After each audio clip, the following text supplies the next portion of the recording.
But Yeah. I always think it doesn't have to be either or, right?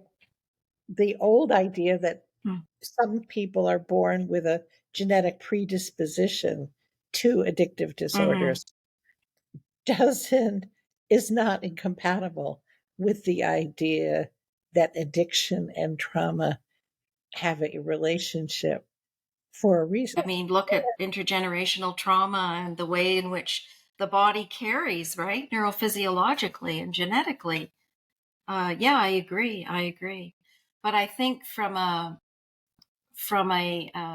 back in the early days in the feminist world with Judith Herman and yourself, we were really trying to figure out what was going on with folks who were self-harming.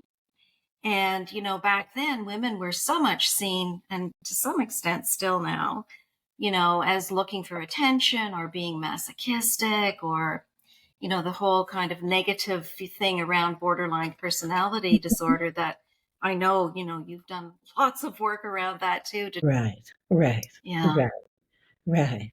So, so your point of view is that the addiction, whether it's to self harm or to substances, is a way of trying to regulate the the trauma responses.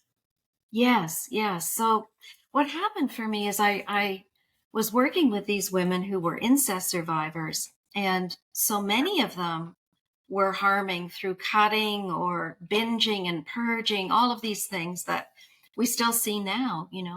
And I was trying to figure it out through just really what Gene Gendlin would say, the father of focusing in the felt sense, Mhm. to listen freshly, to listen without having any preconceived ideas about these behaviors that were so um, made people so uncomfortable and still Right. do, right?